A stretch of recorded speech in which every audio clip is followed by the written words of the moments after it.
লিও লিও ওই লিও জানি না ওর কি হলো সকাল থেকে না, এই দুপুর থেকে দেখছি ওর শরীরটা খুবই খারাপ।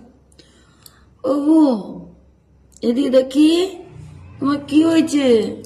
শরীরটা খুবই খারাপ। ও যেখানে আমার পিছন ছাড়ে না, সব সময় আমার পিছে পিছে পিছে পিছে দৌড়ে বেড়ায়। কিছু কাউকে খেতে দেখলে কখন ওকে দেওয়া হবে ওয়েট করে, মানে কাউকে খেতে দেয় না, ও নিজে খাবে আগে। আর এখন এই দেখো এইভাবে এক পাশেই শুয়ে পড়ে আছে, কিচ্ছু করছেও না। আমি যেখানে যাচ্ছি যাচ্ছে না, আমার পিছে পিছে যাচ্ছে না। সন্ধ্যাবাতি দিয়ে উঠলাম তখনও কিচ্ছু করছে না। এ দেখো চুপ করে শুয়ে আছে। এইভাবে ও কোনো সময় শুয়ে থাকে না, আমার ভালো লাগছে না একদম। ওকে খাবার দিয়েছি, সে খাবার পর্যন্ত খায়নি। দেখো এই দেখো এই যে দুধ বিস্কুট দিয়ে গেছি, ছাদে দিচ্ছিলাম।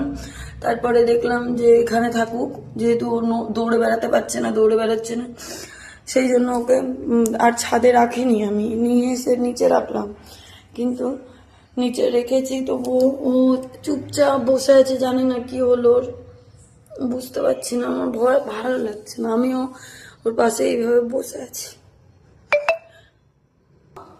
লিও লিও ওই লিও কি হয়েছে?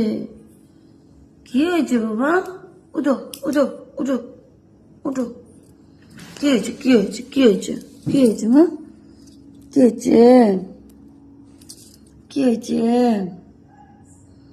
কি হয়েছে কি হয়েছে দেখি দেখি কি হয়েছে? কিচ্ছু হয়নি, এই যে কিচ্ছু হয়নি। শরীর ঠিক হয়ে যাবে, শরীর ঠিক হয়ে যাবে। বা শরীরটা একটু খারাপ, শরীরটা একটু খারাপ লাগছে, ঠিক হয়ে যাবে।